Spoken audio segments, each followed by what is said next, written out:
The Square, Prague, 27th of December in the year of our Lord, 967.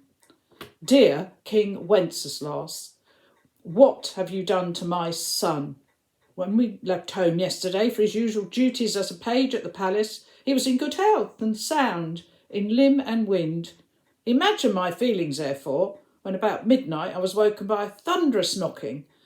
When I answered the door, a moaning, frozen creature in the last stages of hypothermia was deposited at my door by two men carrying him on a stretcher.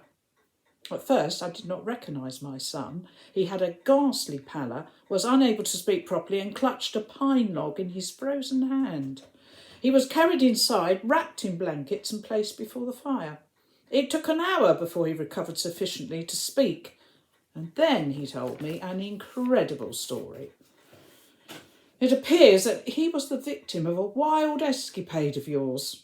He says that while you were looking out of the palace window last night on the feast of Stephen and rhapsodising about how the snow lay round, deep, crisp and even, you managed to notice a poor peasant blundering about.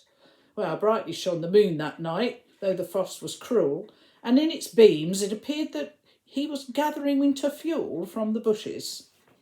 You got quite excited at this, seeing a chance to get yourself a reputation for being kind and generous. Muttering, "Ye now bless the poor, shall yourselves find blessing." You ordered my son, "Bring me flesh, bring me wine, and bring me pine logs hither," and then you told him to carry them to the peasant's house.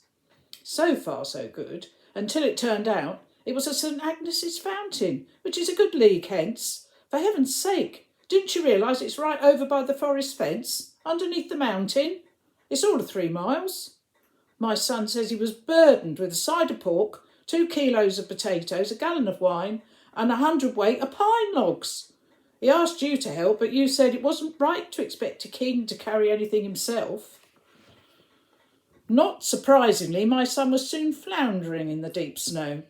After a couple of miles, he desperately called out, "Sire, the night is darker now, and the wind blows stronger. Fails my heart, I know not how. I can go no longer." But you failed to hear him above the howling of the wind, because his voice has not broken yet.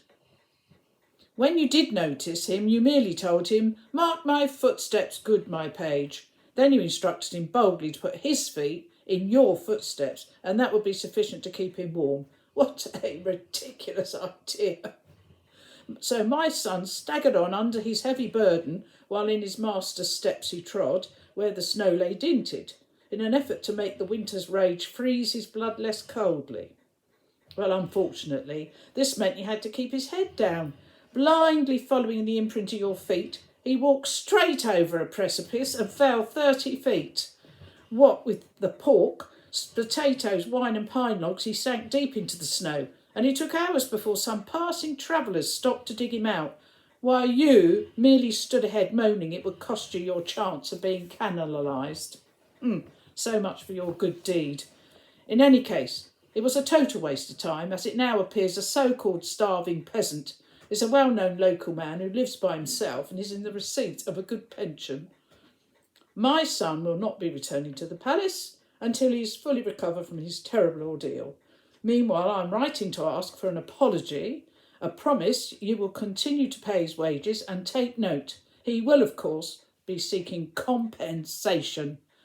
Wenceslas the Good, indeed. Yours faithfully, Wilhelmina Weinberger.